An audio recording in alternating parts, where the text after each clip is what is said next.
Hello YouTube! I've got a special guest with me today. I've never done a video on a topic like this or anything like this. Kiko from Japan. Hi. Kiko's been working in the fashion industry, modeling industry in Paris and abroad, and she's got a really fascinating story and is going to talk us through a little bit around what it's like to live here and be an expat in this industry. Hi, my name is Kiko and I'm originally from Japan and I'm living in Paris for 2 years. In life, I'm very passionate about working with ethical fashion brands today and also empowering young women, men to respect their own bodies and to love themselves by sharing my story. And my story is I started modeling when I was 16. I started working internationally, so I went to the US, I went to London, I went to Taiwan, Japan, Germany, Canada, and I worked for Paris Fashion Week,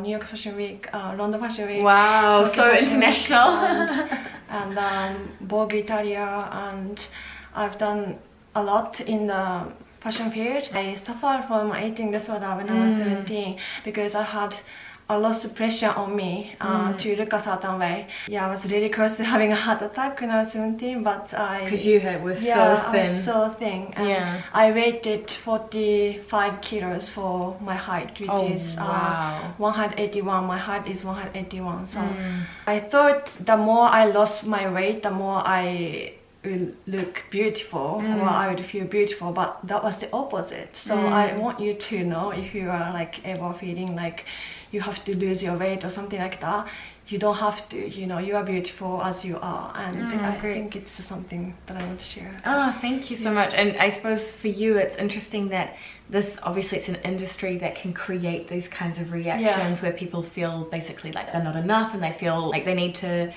be so thin to be accepted. What's interesting for me is that you've stayed in the industry, but you're taking a different angle now. So you're working in like more ethical fashion. So tell us a little bit about that. I really transformed from high fashion to ethical fashion. It was not easy because I lost a lot of jobs, but I started organizing a meetup group in Paris, and now I have like over 700 people. Wow, what's it called? Your meetup group? Paris Ethical Fashion Meetup Group. Nowadays we talk about how we can make a positive change in fashion. It was difficult, but I'm glad that I choose my path.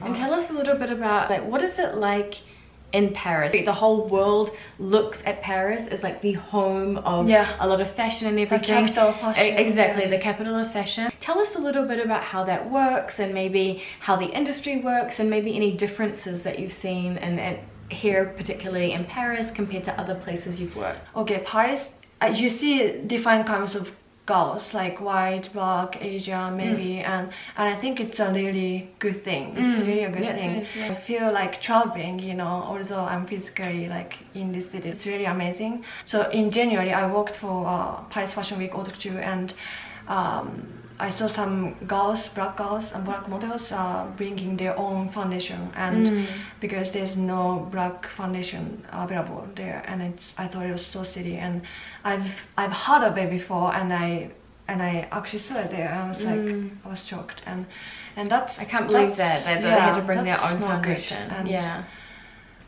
but other than that, quite open, and it's very international, and I like it. But at the same time, in terms of body size, it lacks of diversity. And I mean, in the US, I think that's changing quite quickly because there's a lot more in terms of curvy models, plus size models. Exactly. Is that so strong here? No, not at all. I think there's not a lot of plus size model agencies in Paris.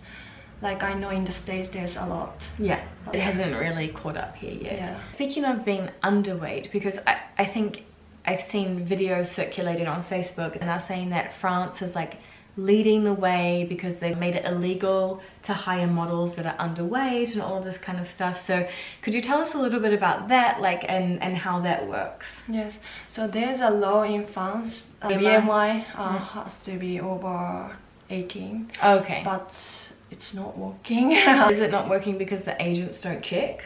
You know, like they just think that it's also work, maybe. Also, it's very international, you know, the industry, the whole industry is so international. And when girls model here, they might not be from France, you know, and when they arrive here and they don't really have visa, maybe, and they're not gonna go see a doctor right away, and then they will probably just work and then they leave here. And okay, so it's good in theory, but it's not necessarily happening in real life.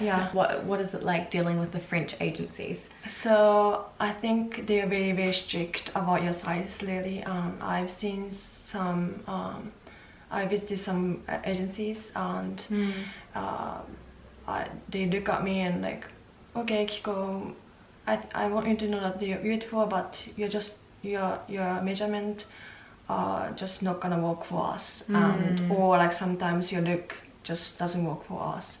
And my friend, I have some model friends here, and they've been told to do extreme stuff such as smoking or eating less, lose more weight. And I know one girl has been told not to party because partying can make you gain weight. I'm not a party person anyway, so they ask you to kind of change your lifestyle to achieve. You have to act a certain way, to look a certain way.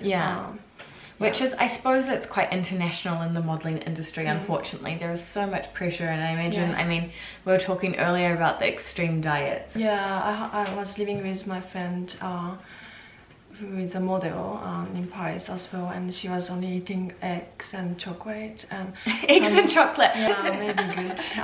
Some coffee. No, but so eggs, chocolate, coffee, just to keep the... she wasn't smoking, but I know that also models here smoke. I imagine it's very common because it's a good, I mean, it's an appetite suppressant. To be honest, I've seen people talk about that in the general culture anyway, like with not even in the modeling industry, people who have given up smoking and they're like, oh, it's so depressing, like I gave up smoking and I put on so much weight. Maybe I'm thinking about even starting smoking again. And you're like, really? Like risking cancer, just, you know? Yeah, it's sad. I was even told to smoke by my agent before. Oh my gosh. And that was awful, and I'm glad I didn't take that. Any other positives that you can think of? Positives in terms of like being here in Paris?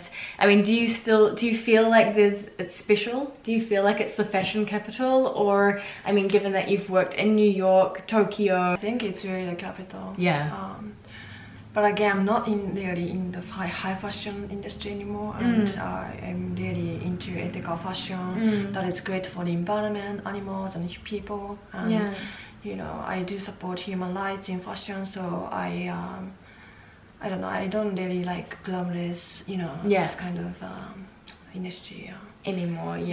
And so, do you feel that in terms of ethical fashion, is Paris making a mark on the world? Are they doing good things, or are they behind? Like, I mean, is the US more advanced, or? It is behind. I don't know if you're. So I am plant-based vegan actually, and you know, I can see this lifestyle here still behind compared to Germany, England, in Europe. Definitely. And finding vegan options really the same as fashion, and that's why I'm organizing my meetup to, you know, spread the awareness and just talk about it more. But yeah, I can see it like growing in the future. And I think as French people are quite proud of their own culture as well. Exactly. I think it's the same as Italian, maybe. Switching from crocodile and leather to ethical fashion would be a bit huge, like mindset. There's so many leather materials that are made out of mushroom, pineapple. Wow.